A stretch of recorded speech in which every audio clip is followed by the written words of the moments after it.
꿈꾸는 서점에 오신 것을 환영합니다. 이번에 읽을 책은 에크하르트 톨레의 삶으로 다시 떠오르기라는 책입니다. 에크하르트 톨레는 독일 출신의 구도자, 수행자입니다. 지금 현재 있는 많은 영적 지도자 중에서도 단연코 가장 많은 수행자를 가지고 있는 현자, 구루라고도 얘기를 하고 있습니다. 깨달은 자라고도 불리고 있고요. 에크하르트 톨레는 지금 가장 큰 정신적 영향력을 지닌 인물로 선정되기도 합니다. 마음 공부를 하는 사람들이라면 한 번쯤 에크하르트 톨레에 대해서 들어본 적이 있으실 거예요. 에크하르트 톨레의 대표 책인 삶으로 다시 떠오르기는 류시아님이 옮겼고 출판사 연금술사에서 만들었습니다.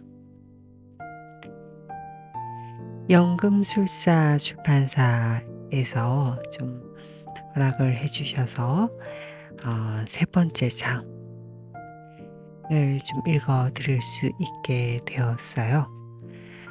네, 세 번째 장. 마음이 만드는 드라마입니다.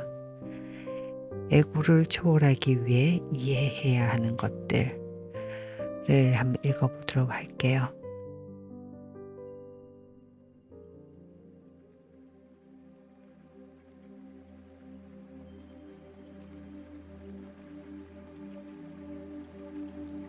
대부분의 사람들은 머릿속 목소리, 자기도 모르게 쉼 없이 일어나는 강박적인 생각의 흐름과 그것에 동반하는 감정들과 너무도 완전히 통일화되어 있기 때문에 우리는 그것을 자신의 마음에 소유당한 상태라고 말할 수도 있다. 그런 상태임을 전혀 알아차리지 못하는 한 당신은 그 생각하는 자를 자기 자신이라고 여기게 된다. 이것이 에고가 지배하는 마음이다.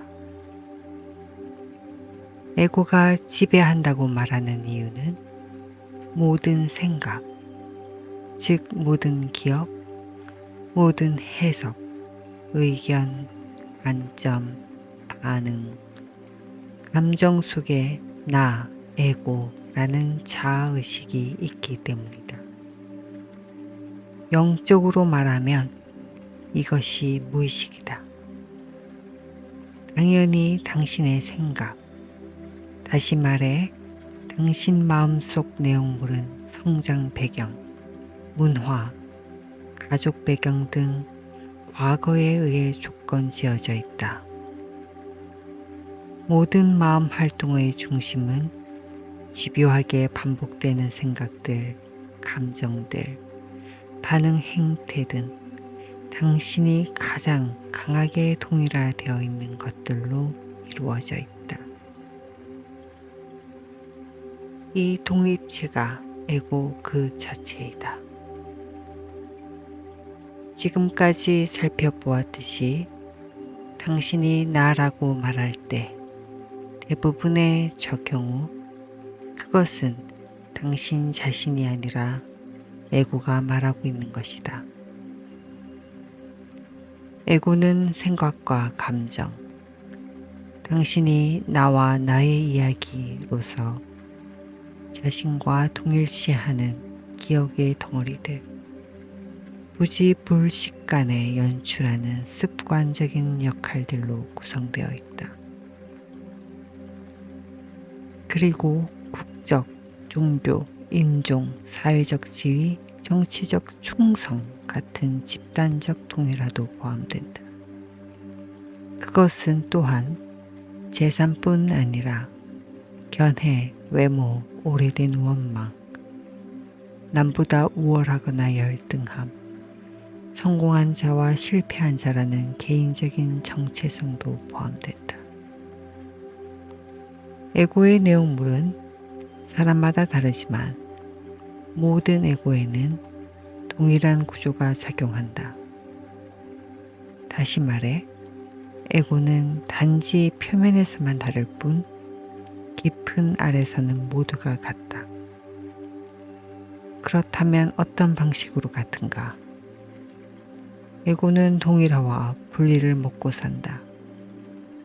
당신이 생각과 감정으로 이루어진 마음이 만들어낸, 즉 에고를 통해 살아간다면 그 정체성의 기반은 위태로울 수밖에 없다.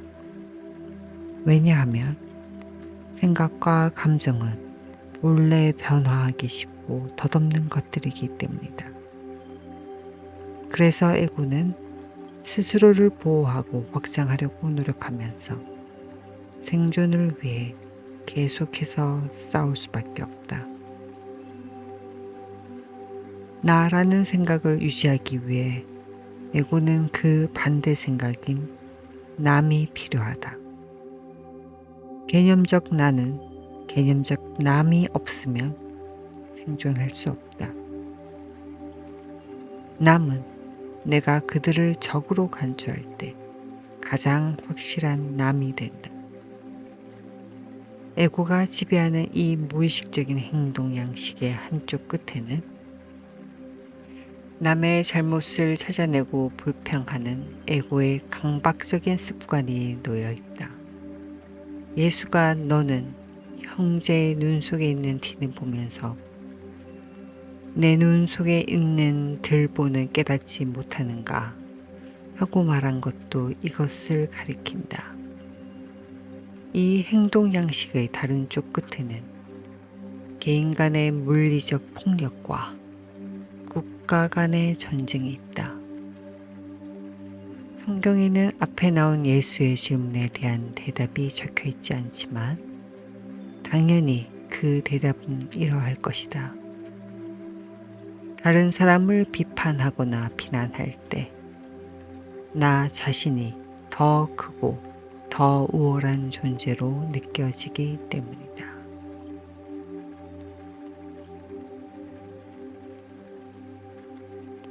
불만과 분함.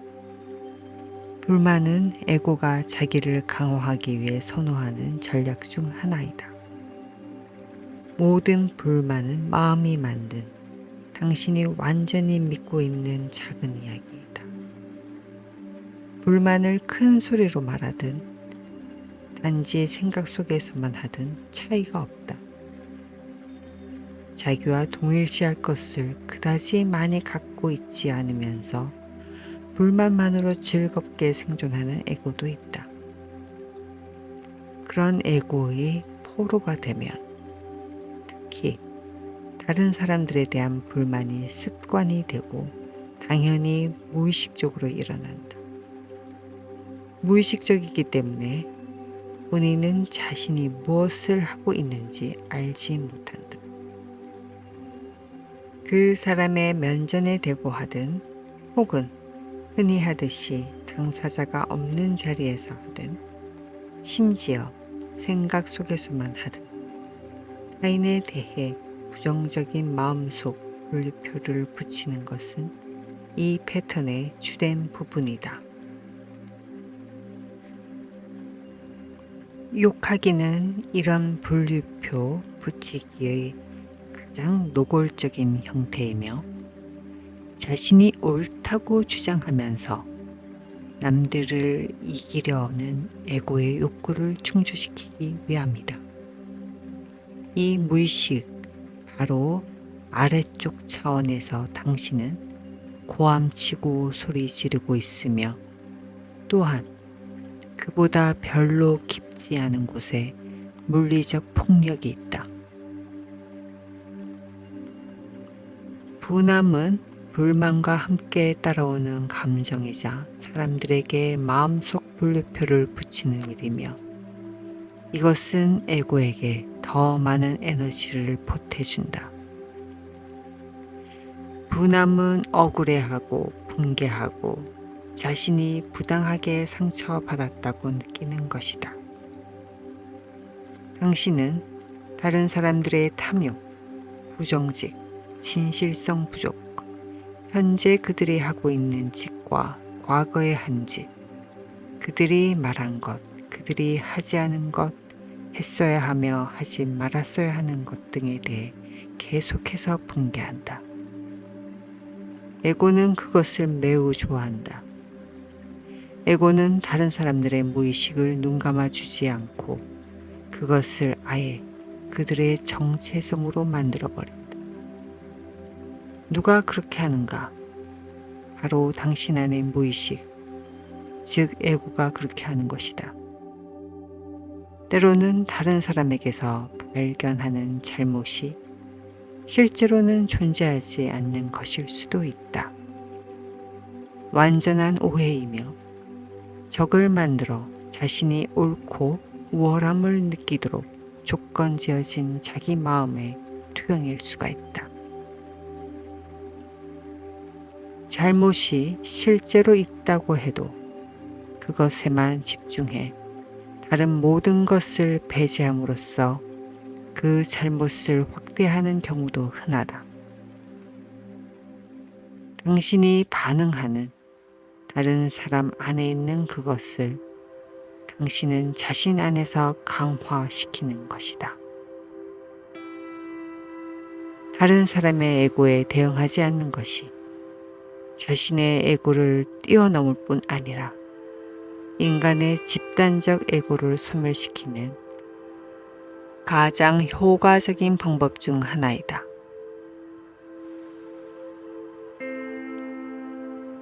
하지만 누군가의 행동이 에고에서 나온 것이며 인간의 집단적 기능 장애의 표현임을 알아차릴 수 있을 때만 그것에 대해 대응하지 않는 것이 가능하다.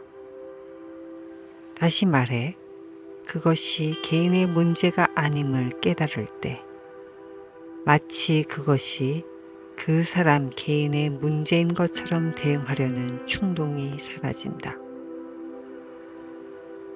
에고에 대응하지 않음으로써 상대방의 온전한 정신을 끌어내는 경우가 종종 있다.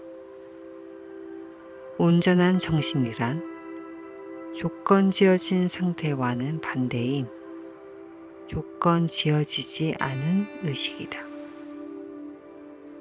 상황에 따라서는 뿌리 깊은 무의식에 의해 움직이는 사람들로부터 자신을 보호하기 위해 실질적인 단계를 취해야만 할 때가 있다. 그 경우에도 상대를 적으로 만들지 않으면서 행동할 수 있다. 그러나 최고의 보호 장치는 깨어있는 의식을 갖는 일이다. 당신이 에고라는 무의식을 그 개인의 문제로 분류하면 누군가는 적이 된다. 대응하지 않는 것은 허약함이 아니라 강함이다. 대응하지 않는 것의 다른 말이 용서이다. 용서한다는 것은 눈 감아주는 것, 더 정확히 말하면 본질을 꿰뚫어 보는 것이다. 에고를 꿰뚫어 모든 인간 존재의 본질인 온전한 정신을 보는 것이다. 에고는 다른 사람들뿐 아니라 상황에 대해서도 불평하고 분개하기를 좋아한다. 사람에 대해 가능한 것은 상황에 대해서도 가능하다. 즉, 상황을 적으로 만드는 것이다. 이것은 늘 다음과 같은 생각으로 표현된다. 이 일은 일어나서는 안 돼. 나는 이런 곳에 있고 싶지 않아. 이런 일은 하고 싶지 않아. 나는 불공평한 대접을 받고 있어. 그리고 물론 에고의 가장 큰 적은 지금 이 순간, 즉 삶 그 자체이다.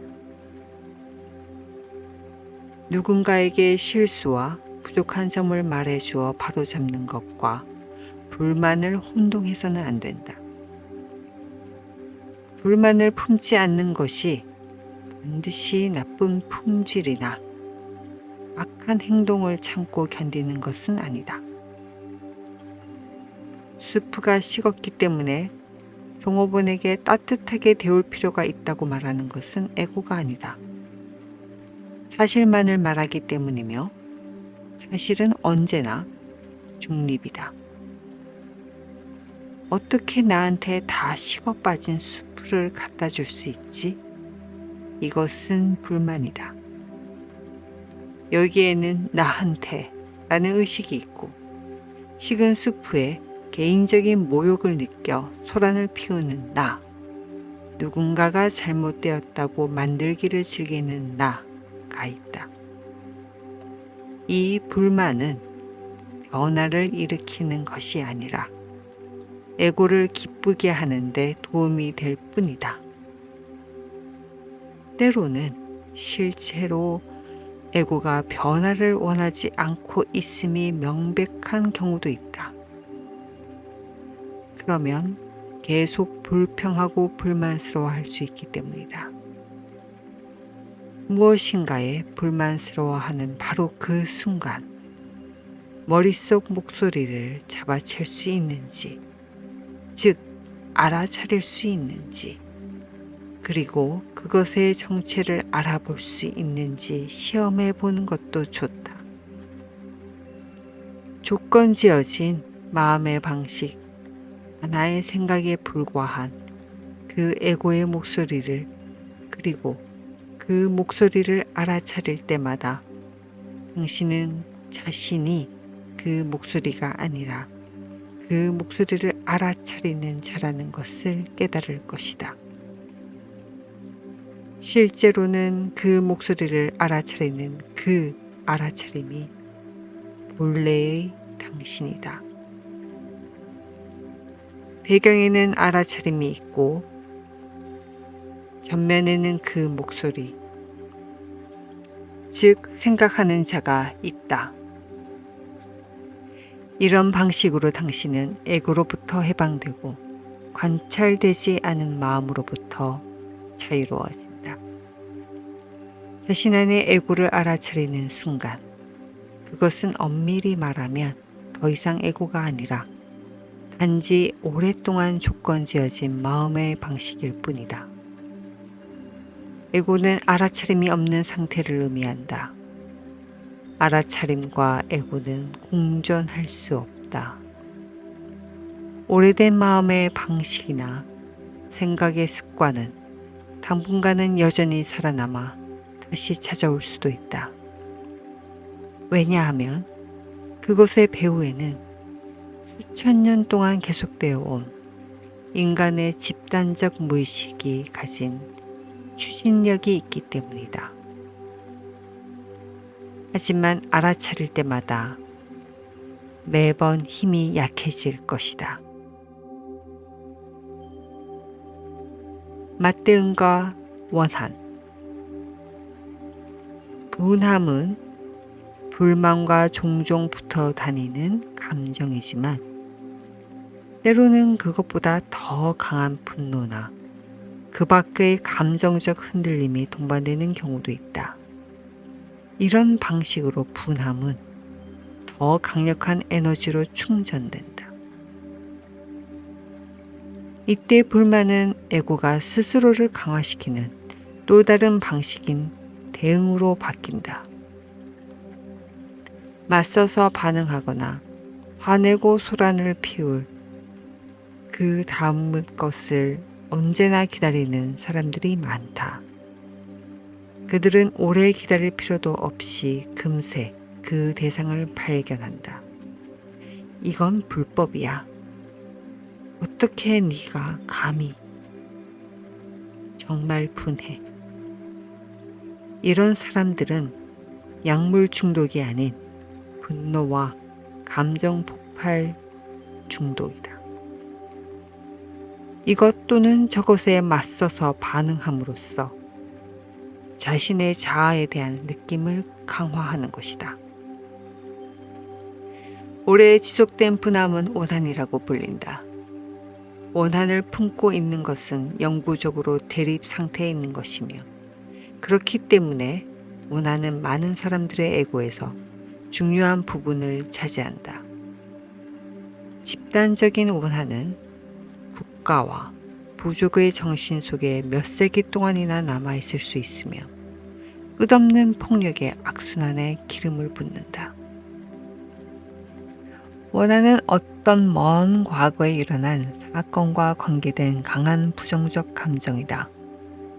누가 나에게 한 일, 누가 우리에게 한 일을 강박적으로 계속 생각하거나 머릿속에서 혹은 분명하게 입 밖으로 내어 반복해 이야기함으로써 그 사건은 늘 살아있는 상태가 된다.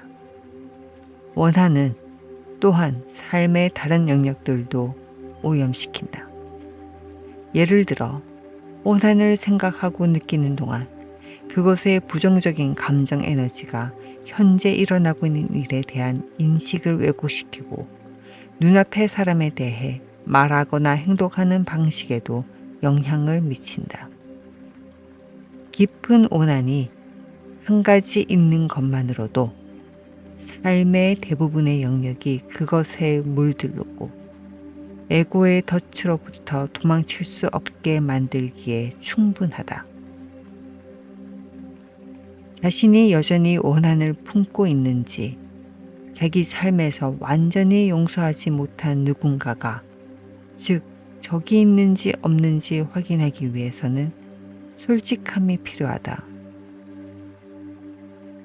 만약 그렇다면 생각 차원과 감정 차원 모두에서 그 원한을 알아차려야 한다. 다시 말해, 그 원한을 계속 살아있게 하는 생각들을 알아차리고 그 생각들에 대한 신체적인 반응인 감정을 느껴야 한다. 원한을 내려놓으려고 시도하면 안 된다. 원한은 내려놓거나 용서하려고 시도해도 성공하지 못한다. 원한이 거짓 자아의식을 강화시켜 에고를 제자리에 유지시키는 것 외에는 다른 목적이 없음을 당신이 보게 될 때 용서는 자연스럽게 일어난다. 보는 것이 곧 자유로워지는 것이다. 원수를 용서하라. 라는 예수의 가르침은 인간의 마음속에 존재하는 에고가 지배하는 주된 구조 중 하나를 해체하라는 의미이다. 과거에게는 당신이 현재의 순간에 머무는 것을 막을 힘이 없다. 오직 과거에 대한 당신의 원한만이 그렇게 할 수 있다. 그러면 원한이란 무엇인가? 오래된 생각과 감정의 응어리이다. 자신은 옳고 상대방은 틀리게 만들기. 잘못 찾아내기와 맞대응과 마찬가지로 불만도 에고의 생존이 달린 금극기와 분리의식을 강화시킨다. 그러나 불만은 또 다른 방식으로도 에고를 강화한다. 에고에게 우월감을 주는 것이 그것이다. 우월감은 에고가 커질 수 있는 토대이다.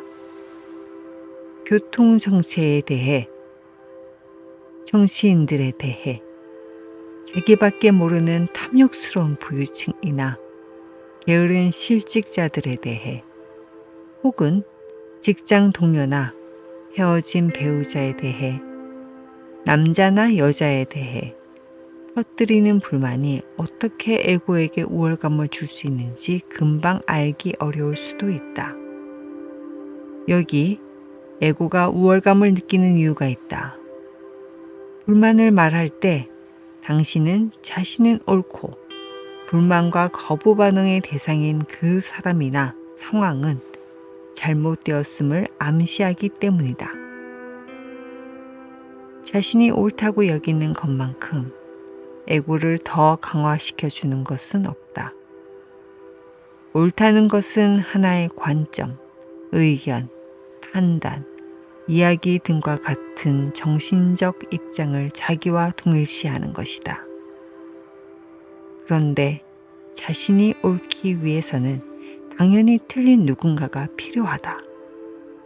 그래서 에고는 옳기 위해 누군가를 틀리게 만들기를 매우 좋아한다. 바꿔 말해, 자신의 더 강한 자의식을 얻기 위해 다른 사람들을 틀리게 만들 필요가 있다. 사람뿐만이 아니라 상황도 불만과 반응을 통해 틀린 것으로 만들 수 있다. 이런 일은 일어나면 안 돼 라고 말하는 것이다. 자신이 옳다는 주장은 잘못되거나 문제가 있다고 판단되는 사람과 상황에 대해 자신을 상상 속에서 도덕적으로 우월한 위치에 올려놓는다. 에고가 갈망하는 것이 그 우월감이며 그것을 통해 에고는 자신을 강화시킨다. 환상이 자신을 방어하다. 의심할 여지 없이 사실은 존재한다. 만약 당신이 빛은 소리보다 빠르다 라고 말하는데 누군가 정반대라고 주장한다면 당연히 당신이 옳고 그가 틀리다. 당신이 옳다는 것은 번개가 천둥보다 앞서는 것을 관찰하는 일만으로도 확인할 수 있다. 따라서 당신은 옳을 뿐 아니라 자신이 옳다는 것도 안다. 여기에 에고가 개입되어 있는가? 그럴 가능성은 있지만 반드시 그렇지는 않다. 당신이 진실이라고 알고 있는 것을 단순하게 말한다면 에고는 전혀 개입해 있지 않다. 자기 동일화가 없기 때문이다. 무엇과의 동일화인가? 마음과의 동일화, 그리고 자신의 정신적 입장과의 동일화이다. 마음과의 동일화, 그리고 자신의 정신적 입장과의 동일화이다. 그러나 이 동일화는 쉽게 끼어들 수 있다. 만약 당신이 내 말을 믿어 내가 잘 아니까 하고 주장하거나 왜 내 말을 믿지 않지? 하고 말하는 자신을 발견한다면 그곳에 이미 에고가 끼어든 것이다. 에고는 나라는 작은 단어 뒤에 숨어 있다. 빛은 소리보다 빠르다 라는 단순한 발언은 진리이지만 이제 그것은 에고라는 환상을 위해 이용되고 있다. 나라는 허구의 느낌에 오염된 것이다. 이제 그것은 개인적인 것이 되고 정신적 입장으로 바뀌었다. 누군가가 내가 한 말을 믿지 않으면 나는 위축되거나 모욕당했다고 느낀다. 누군가가 내가 한 말을 믿지 않으면 나는 위축되거나 모욕당했다고 느낀다. 에고는 모든 것을 개인적으로 받아들인다. 감정이 일어나고 방어 심리와 심지어 공격성까지 나타난다. 당신은 진실을 방어하려고 하는가? 그렇지 않다. 어떤 경우든 진실은 방어를 필요로 하지 않는다. 빛도 소리도 당신과 누군가가 어떻게 생각하든 상관하지 않는다. 당신은 자기 자신을 방어하고 있는 것이다. 더 정확히 말해 자기 자신이라는 환상, 즉 마음이 만들어낸 예체물을 방어하는 것이다. 환상이 그 자신을 방어하는 것이라고 말하는 편이 더 정확할 것이다. 간단하고 명확한 사실마저 이처럼 에고의 왜곡과 환상의 영향을 받는다면 의견이나 관점이나 판단처럼 나의 자의식과 쉽게 뒤섞일 수 있는 덜 객관적인 생각 형태들은 얼마나 왜곡이 심하겠는가.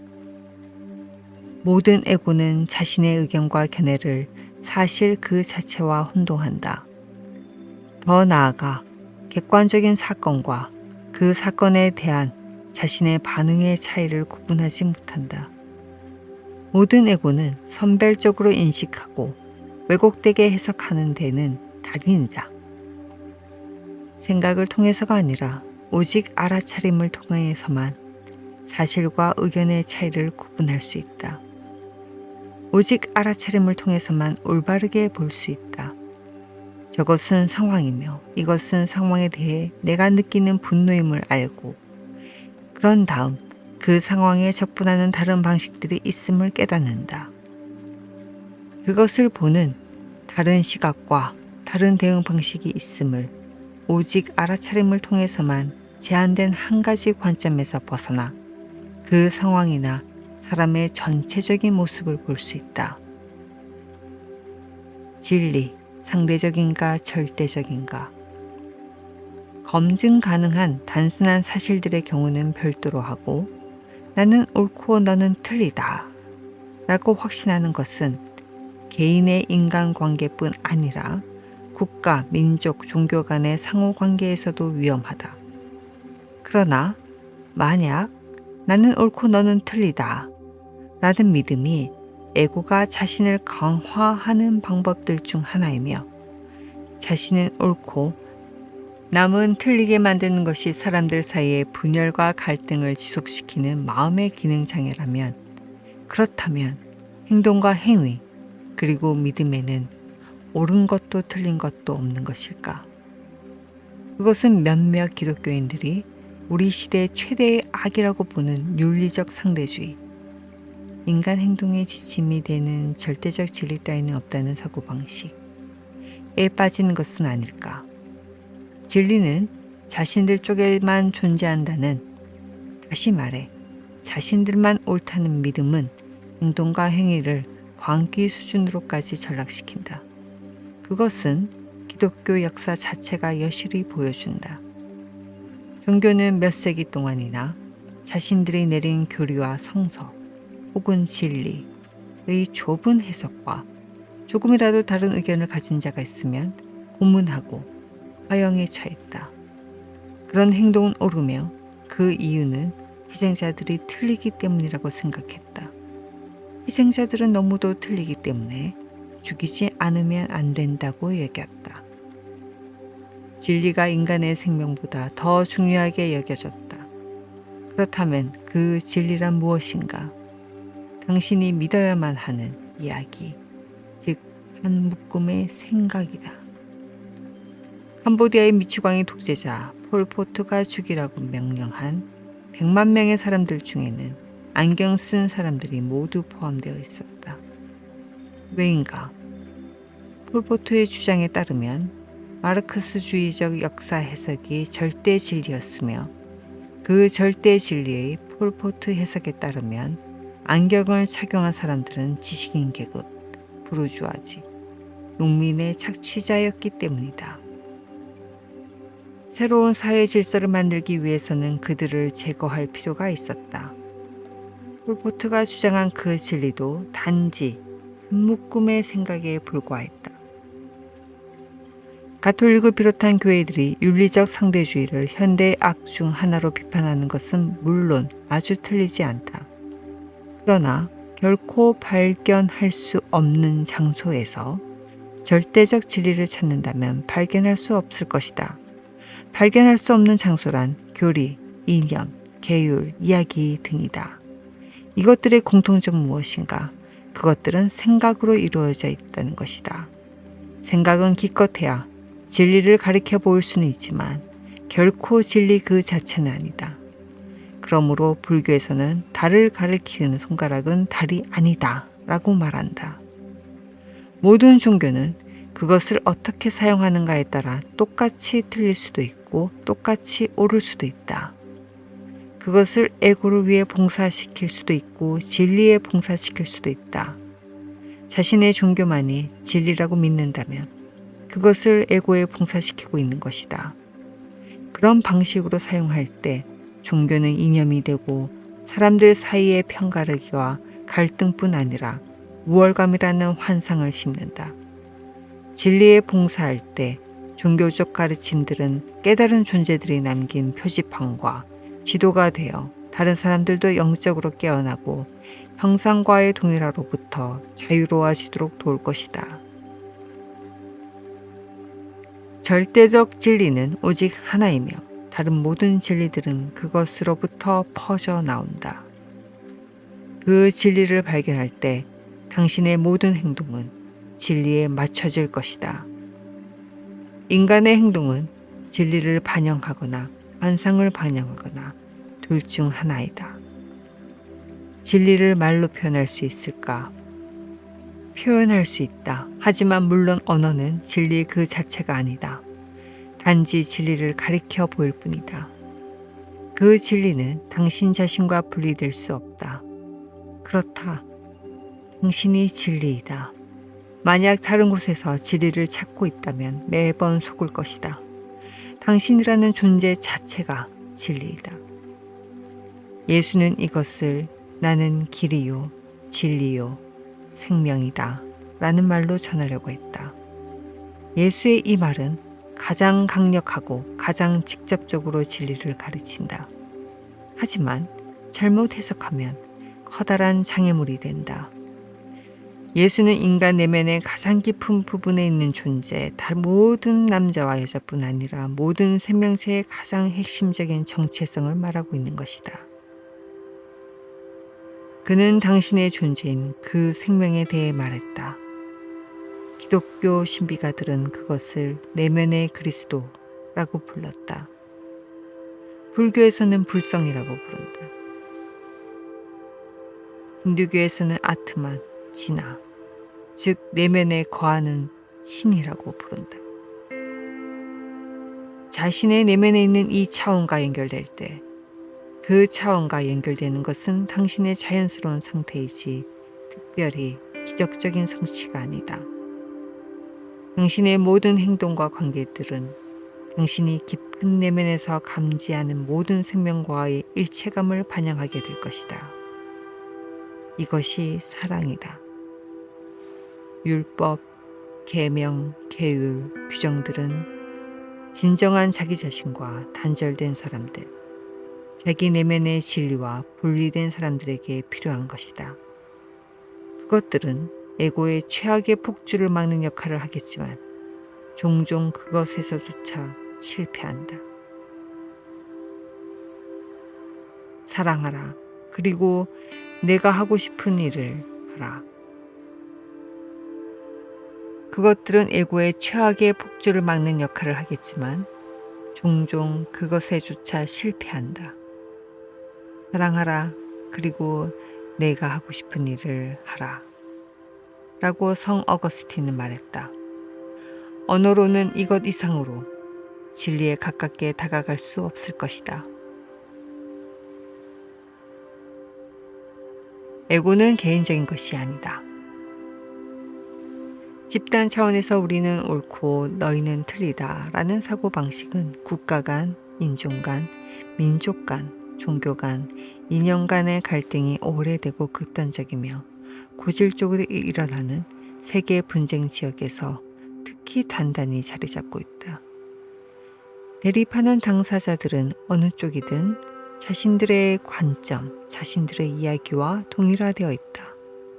즉, 자신들의 생각과 동일화되어 있는 것이다.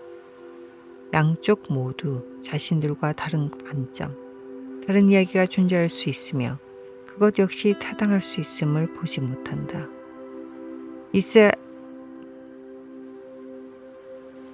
이스라엘의 언론인 요시 할레비는 대립하는 이야기의 조정 가능성을 언급했지만 세상의 많은 지역 사람들에게는 아직 그것이 불가능하고 그럴 의지도 없다.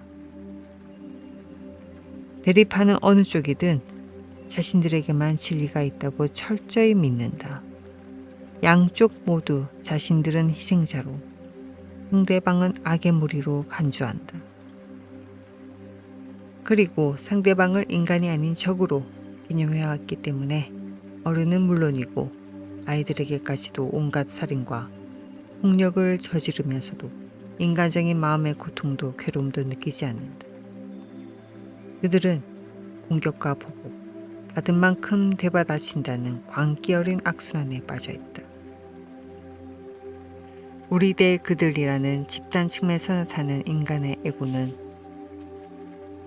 나라는 개인적인 에고와 그 작용 방식은 동일해도 훨씬 더 광기 어린 것임을 알 수 있다. 인간이 서로에게 가한 폭력의 상당수는 범죄자와 정신이상자의 손에 의한 것이 아니라 극히 정상적인 훌륭한 시민이 집단적 에고에 봉사하며 행한 것이다. 그러나 이 행성에서는 정상이라는 것이 정신이상과 동일한 의미라고까지 말할 수 있다.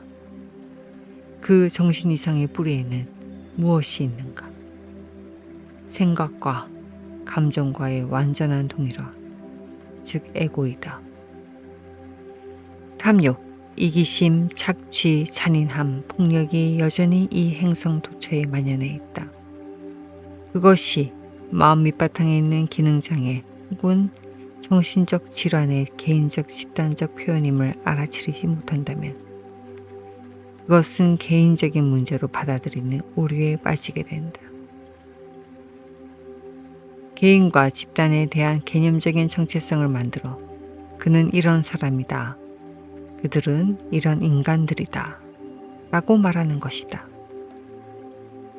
당신이 다른 사람 안에서 인식하는 에고를 그 사람의 정체성으로 혼동할 때 이러한 오해를 자기 강화를 위해 사용하는 것이 당신의 에고가 흔히 하는 일이다.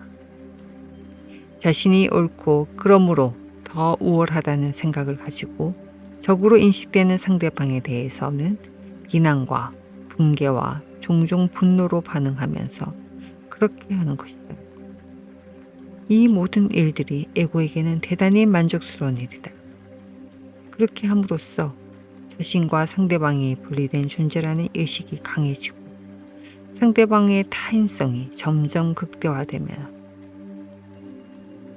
그렇게 함으로써 자신과 상대방이 분리된 존재라는 의식이 강해지고 상대방의 타인성이 점점 극대화되어 상대방이 자신과 공통된 인류라고 더 이상 느끼지 않을 뿐더러 인간 존재로서 공유하고 있는 한 생명의 뿌리를 두고 있다는 것도 공통된 신성도 느끼지 못할 정도가 되어버린다. 에고의 특정한 패턴을 상대방에게서 발견해 강하게 반응하고 그것이 그 사람의 정체성이라고 오인하지만 사실 그것은 당신 안에도 있는 동일한 패턴인 경우가 많다. 하지만 당신은 자신 안에서 그것을 감지할 수도 없고 그럴 마음조차 없다. 그런 의미에서는 적으로부터 배울 것이 많다. 상대방 안의 무엇에 대해 당신은 가장 기분 나빠하고 가장 불쾌해하는가? 그들의 자기 중심적인 면인가? 탐욕, 권력욕이나 지배욕, 아니면 불성실, 부정직, 폭력적 성향, 대체 무엇인가? 그것이 무엇이든 상대방 안에서 당신이 가장 붕괴하고 강하게 반응하는 특성이 당신 자신 안에도 존재한다. 그러나 그것들은 단지 에고의 한 가지 형태일 뿐 그 이상이 아니며 전혀 개인적인 문제가 아니다. 그 사람의 진정한 존재와 관계가 없고 당신의 진정한 존재와도 관계가 없다. 그것을 자신이라고 착각할 때만 자신 안에서 그것을 관찰하는 것이 당신의 자아의식을 위협할 수 있다. 전쟁은 마음의 방식. 다른 사람의 공격으로부터 자신이나 누군가를 보호할 필요가 있는 경우도 있지만 악을 뿌리 뽑는 것을 자신의 사명으로 삼지 않도록 주의해야 한다. 자신이 맞서 싸우고 있는 바로 그것으로 자신이 바뀔 가능성이 높기 때문이다. 무의식과 싸우는 것은 당신 자신을 무의식 속으로 끌고 갈 것이다. 무의식, 즉 기능장애를 가진 에고의 행동은 그것을 공격하는 것에 의해서는 결코 물리칠 수 없다. 설령 상대를 물리칠지라도 무의식은 간단하게 당신 속으로 자리를 옮기거나 아니면 새로운 변장을 한 상대방으로 다시 나타날 것이다. 무엇과 싸우든 싸움은 그것을 강하게 만들며 저항할수록 끈질기게 지속된다. 오늘날 무엇과의 전쟁이라는 표현을 많이 듣게 된다. 그럴 때마다 나는 그 전쟁은 실패가 이미 결정되어 있음을 안다. 마약과의 전쟁, 범죄와의 전쟁, 테러와의 전쟁, 암과의 전쟁, 빈곤과의 전쟁이라고 말한다. 예를 들어 범죄와 마약과의 전쟁이 진행되고 있음에도 불구하고 지난 25년 동안 범죄와 마약 등 온갖 불법 행위는 극적으로 증가했다. 미국 교도소의 수용 인원은 1980년에는 30만 명이 되지 않았지만 2004년에는 놀랍게도 210만 명으로 급격하게 늘었다. 질병과의 전쟁에서 우리는 항생제를 손에 넣었다. 처음에는 놀라운 효과가 있었고 전염병과의 전쟁에서 인간이 승리하는 것처럼 보였다. 그러나 현재는 많은 전문가들이 입을 모아 항생제의 남용과 무분별 사용은 시한폭탄과 같으며 슈퍼박테리아, 항생제 내성균 때문에 전염병이 부활하고 폭발적으로 유행할 가능성이 높다고 경고한다. 미국 의학협회 저널에 따르면 미국에서 심장질환과 암 다음으로 세 번째로 많은 사망 원인은 병원 치료이다. 동종요법과 한의학은 병에 대한 대안적 접근이 가능한 두 가지 예로 이들은 병을 적으로 취급하지 않으며 따라서 새로운 질병을 만들어내지도 않는다. 전쟁은 마음의 방식이며 그런 사고방식으로부터 나오는 행동은 악으로 인식된 상대방을 오히려 더 강하게 만든다. 설령 전쟁에 이긴다 해도 전과 동일하거나 종종 더 나빠진 새로운 적, 새로운 악을 만들어낸다. 당신의 의식 상태와 외부 현실 사이에는 깊은 상호 관계가 있다. 당신이 전쟁이라는 마음의 방식에 사로잡혀 있을 때 당신의 감각 지각들은 왜곡될 뿐 아니라 극단적으로 선별적이 된다. 다시 말하면 보고 싶은 것만 보고 또한 그것을 잘못 해석한다. 그러한 망상 체계로부터 어떤 종류의 행동이 나올지는 쉽게 상상할 수 있을 것이다. 상상할 수 없다면 오늘 밤 텔레비전 뉴스를 보면 된다. 에고의 정체를 알아차려야 한다. 에고는 집단적 기능장애, 즉 인간 마음의 정신 이상 증세이다. 에고의 정체를 알아차리면 더 이상 그것을 누군가의 정체성으로 오인하지 않는다. 일단 에고의 정체를 알면 그것에 반응하지 않는 것도 한결 쉬워진다. 그것을 더 이상 개인의 문제로 받아들이지 않게 된다. 불만을 품거나 책임을 묻거나 비난하거나 잘못된 것으로 만들지도 않는다. 누구도 잘못되지 않았다. 그것은 단순히 누군가에게 있는 에고일 뿐이다. 그것이 전부이다. 사람에 따라서는 증상이 심할 수 있지만 모두가 똑같은 마음의 병으로 고통받고 있음을 알면 자비의 마음이 일어난다. 그렇게 되면 에고가 지배하는 인간관계에 드라마에 더 이상 기름을 붓지 않는다. 기름은 무엇인가? 대응이다. 에고는 그것을 먹고 번창한다. 평화와 드라마 중 어느 것을 원하는가? 당신은 평화를 원한다. 평화를 원하지 않는 사람은 없다. 그러나 당신 안에는 드라마를 원하고 갈등을 원하는 무엇인가가 있다. 지금 이 순간에는 그것의 존재를 느끼지 못할지도 모른다. 당신 안의 반응을 촉발시킬 어떤 상황 또는 심지어 하나의 생각을 기다려야만 할 수도 있다.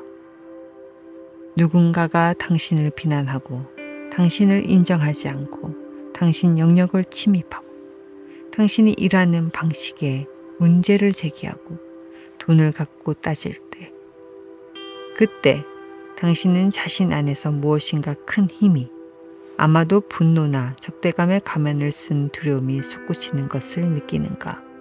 목소리가 거칠어지거나 날카로워지고 몇 옥타브 높아지거나 낮아지는 것을 들을 수 있는가? 마음이 자신의 입장을 방어하고 정당화하고 공격하고 비난하기 위해 달려가는 것을 알아차릴 수 있는가? 다시 말해 무의식이 발동한 그 순간에 깨어 있을 수 있는가? 자신 안에 전쟁 준비를 갖춘 무엇인가가 있다는 것을, 위협받는다고 느끼고 어떤 희생을 치르더라도 살아남기를 원하는 것이 있다는 것을 느낄 수 있는가? 무대에 올릴 그 작품에서 승리하는 역을 맡은 자신의 정체성을 확고히 하기 위해 드라마를 필요로 하는 누군가가 자신 안에 있다는 것을, 평화로운 상태에 있는 것보다 자신이 옳은 것이 좋다고 말하는 무엇인가가 당신 안에 있음을 느낄 수 있는가? 에고를 넘어 진정한 정체성. 에고가 전쟁을 할 때 그곳에서 살아남기 위해 싸우는 에고는 단지 환상에 지나지 않음을 알아야 한다. 그 에고라는 환상은 자기야말로 당신이라고 생각한다. 처음에는 그것을 지켜보는 현존으로 그곳에 있는 것이 쉽지 않은 일이다. 특히 에고가 생존하려고 싸우는 분위기에 있고 과거로부터의 몇 가지 감정들이 되살아나 있는 상태에서는 특히 어렵다. 그러나 한번 그 감각을 맛보면 이 순간에 머무는 현존의 힘이 강해지고 에고는 구속력을 상실할 것이다. 에고와 마음보다도 훨씬 큰 힘이 당신 삶에 생겨난다. 에고로부터 자유로워지기 위해 필요한 것은 에고를 알아차리는 것뿐이다. 알아차림과 에고는 공존할 수 없기 때문이다. 알아차림은 현재의 순간 속에 숨겨져 있는 힘이다. 우리가 그것을 현존이라고 부르는 이유가 그것이다. 인간이라는 존재의 궁극적인 목적은, 이것은 당신의 목적이기도 한데 현존의 힘을 세상 속으로 가져오는 일이다. 이것은 또한 에고로부터 자유로워지는 일이 미래에 이루어야 할 목표가 될 수 없는 이유이기도 하다. 이 순간의 존재함만이 당신을 에고로부터 해방시킬 수 있다. 이 순간의 존재함만이 당신을 에고로부터 해방시킬 수 있으며, 당신은 어제도 내일도 아닌 현재의 지금에만 존재할 수 있다. 현존만이 당신 안의 과거를 해체시키고 당신의 의식 상태를 변화시킨다. 영적 깨달음이란 무엇인가? 자신이 영혼을 지닌 존재라는 믿음인가? 아니다. 그것은 하나의 생각이다. 출생증명서에 적혀 있는 것이 곧 자신이라고 믿는 생각보다는 진실에 조금 더 가깝긴 하지만 그럼에도 여전히 하나의 생각임에는 변함이 없다. 영적인 깨달음은 내가 지각하고 경험하고 생각하고 느끼는 것이 궁극적으로는 내가 아니라는 것을 끊임없이 지나가 버리는 그 모든 것들 속에서는 나를 발견할 수 없다는 것을 분명하게 보는 것이다. 이것을 분명하게 본 최초의 인간은 아마도 붓다일 것이다. 그러므로 붓다 가르침의 핵심 중 하나는 아나타, 무아였다. 또한 예수가 너 자신을 부정하라 라고 말한 것은 자신이라는 환상을 부정하고 그럼으로써 해체하라는 의미였다. 만약 그 자신, 즉 에고가 진정한 나라면 그것을 부정하라는 것은 이치에 맞지 않는다. 이 환상의 나를 버렸을 때 남는 것은 그 안에서 지각과 경험과 생각과 감정이 나타났다가 사라지는 의식의 빛이다. 그것이 바로 더 깊은 곳에 있는 나, 진정한 나, 순수한 있음이다. 나 자신이 그것임을 알 때 내 삶에서 일어나는 일들은 더 이상 절대적이지 않고 왠지 상대적인 중요성만을 지니게 된다. 그 일을 존중하기는 해도 절대적인 심각성과 중압감은 사라져버린다. 궁극적으로 중요한 것은 오직 이것이다. 내 삶의 배후에 항상 있는 나의 본질적인 순수 존재, 그 나의 있음을 감지할 수 있는가? 더 정확히 말하면 지금 이 순간 나는 나의 있음이다 를 감지할 수 있는가? 의식 그 자체로서의 나의 진정한 정체성을 감지할 수 있는가? 혹은 일어나는 일들에 자신을 빼앗기고 마음속에 세상 속에 나 자신을 잃어버리고 있는가? 모든 구조물은 불안정하다. 어떤 형태를 취하든 에고의 깊은 곳에는 자기가 생각하는 자신의 이미지, 그 환영의 자아를 강화하려는 강한 무의식적 충동이 있다. 그 자기 이미지, 환영의 자아는 생각이 지배권을 쥐고서 순수 존재, 원천, 신과 연결되는 단순하지만 심오한 기쁨을 흐리게 만들기 시작할 때 나타났다. 생각은 커다란 축복인 동시에 큰 저주이다. 어떤 행동으로 나타나든 에고의 숨은 동기는 언제나 같다. 눈에 띄고 싶고 특별해지고 싶고 지배하고 싶고 힘을 갖고 싶고 관심받고 싶고 더 많이 원하는 것이다. 그리고 당연히 자신은 남들과 별개라는 느낌을 갖고 싶어 한다. 즉, 대립하는 상대방, 적이 필요하다. 에고는 언제나 다른 사람이나 상황으로부터 무엇인가를 원한다. 언제나 숨겨진 안건을 가지고 있다. 아직 충분하지 않다고 느끼고 불충분함과 결핍감이 있으며 어떻게든 그것을 채워야만 한다. 자신이 원하는 것을 얻기 위해 사람과 상황을 이용하지만 어쩌다 성공해도 그 만족감은 결코 오래가지 않는다.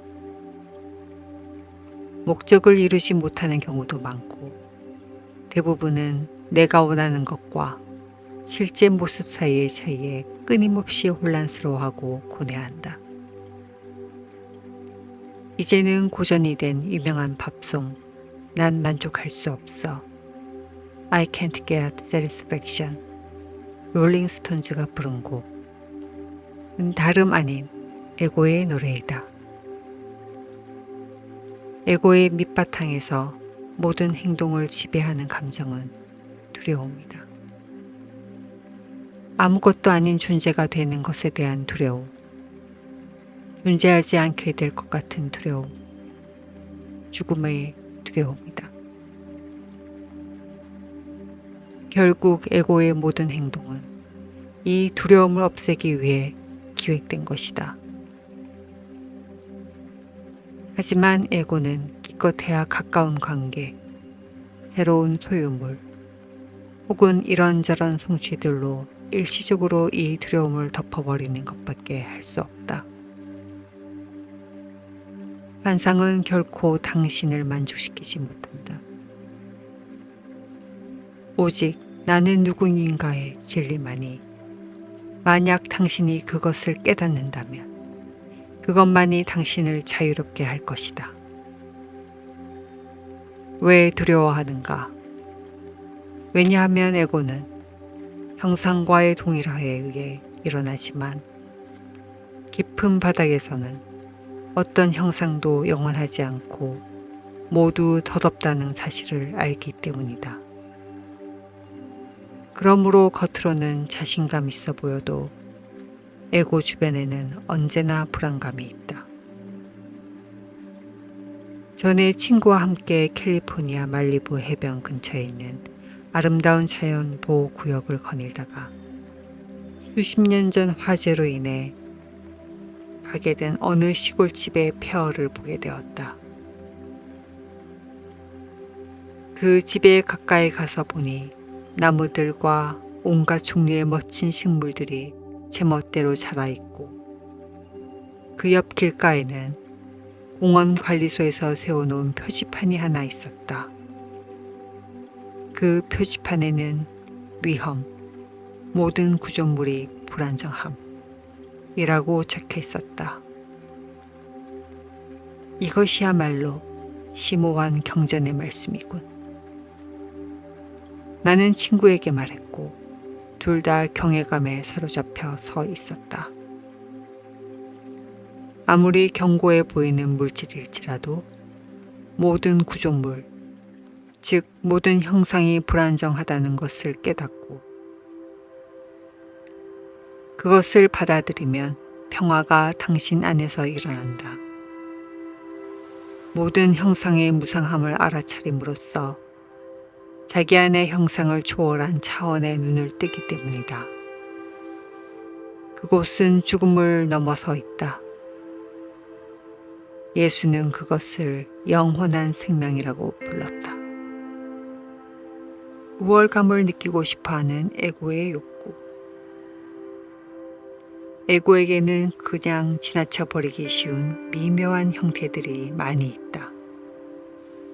당신은 그것을 다른 사람에게서, 그리고 더 중요하게는 자신에게서도 볼 수 있다. 기억해야만 한다. 자기 안의 에고를 알아차리는 순간 그 알아차림의 일어남은 에고를 넘어선 자신, 더 깊은 나이다. 가짜임을 알아차리는 것은 이미 진정한 것이 일어나고 있음을 의미한다. 예를 들어 당신은 누군가에게 새로운 소식을 알려주려고 한다. 무슨 일인지 맞춰봐. 아직 모르고 있었던 거야? 내가 말해줄게. 그때 당신이 주의 깊게 깨어있고 온전히 현재의 순간에 존재한다면 설령 그것이 나쁜 소식일지라도 그것을 전달하기 직전에 자신 안에서 일시적인 만족감을 감지할지도 모른다. 그 짧은 순간, 에고의 눈으로 보면 당신과 그 사람 사이에 당신에게 유리한 불균형이 생겨나기 때문이다. 그 순간, 당신은 상대보다 더 많이 알고 있다. 당신이 느끼는 그 만족감은 에고의 만족감이며 그것은 상대방과 비교해 자신이 더 강한 자의식을 느끼는 데서 온다. 그 상대방이 대통령이거나 교황이라 할지라도 그 순간만큼은 당신이 더 많이 알기 때문에 우월감을 느끼는 것이다. 많은 사람들이 잡담에 중독된 이유 중 하나가 여기에 있다. 게다가 잡담은 종종 다른 사람을 향한 악의적인 비난과 심판의 요소를 담고 있으며 그것 역시 자신이 도덕적으로 우위에 있다는 상상을 통해 에고를 강화한다. 누군가에게 부정적인 판단을 적용할 때마다 반드시 이 도덕적 우월감이 작용한다. 만약 누군가 자신보다 더 많이 갖거나 더 많이 알거나 더 많이 할 수 있다면 에고는 위협받는다고 느낀다. 자신이 더 적다는 느낌이 상대방에 비해 상상 속의 자아의식을 위축시키기 때문이다. 그때 에고는 상대방의 소유물, 지식, 능력의 가치를 어떻게든 깎아내리고 비난하고 하찮은 것으로 만들므로써 자신을 회복시키려고 노력한다. 아니면 만약 그 사람이 세상 사람들이 중요한 인물이라고 우러러보는 사람일 경우에는 전략을 바꿔서 경쟁하는 대신 그와 관계를 맺음으로써 자신을 강하게 보이려고 할 것이다. 에고와 명성. 자신이 아는 유명한 사람의 이름을 아무렇지도 않게 자주 언급하는 이름 들먹이기 라는 잘 알려진 현상은 중요한 인물과의 관계를 암시함으로써 다른 사람들의 눈에 우월한 정체성을 얻고 그럼으로써 자신도 우월감을 맛보려고 하는 에고의 전략이다.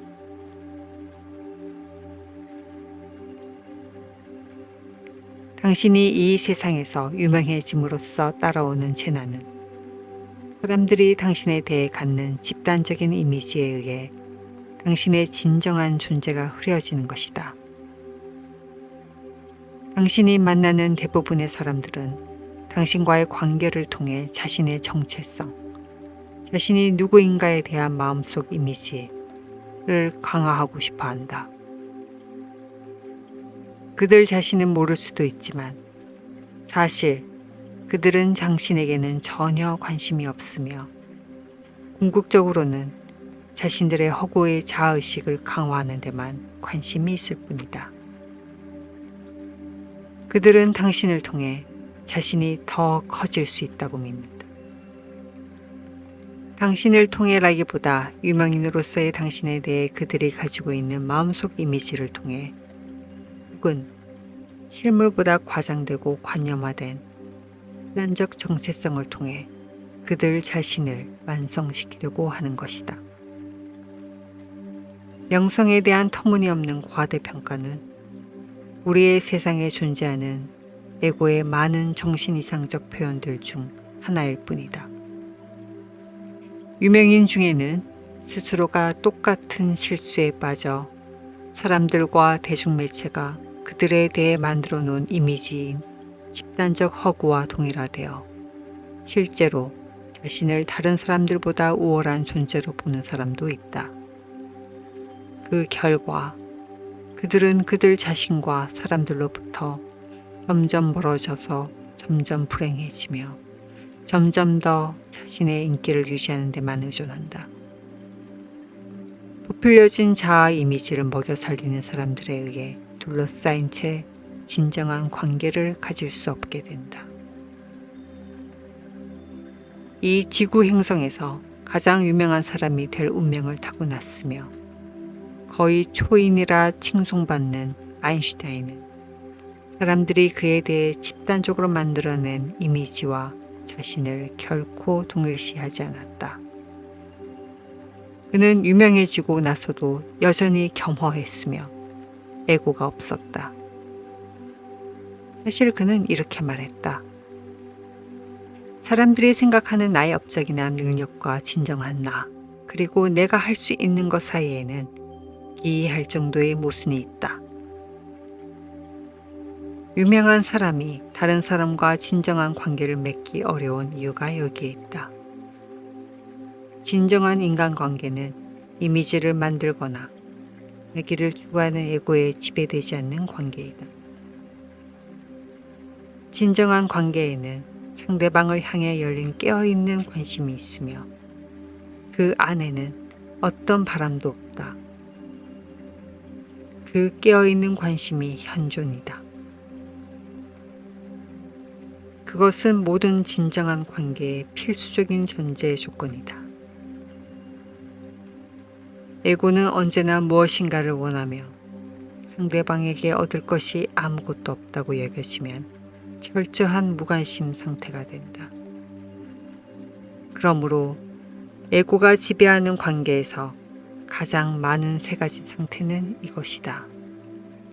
원하는 것, 원하는 것의 좌절, 분노, 원망, 비난, 불만, 그리고 무관심이다.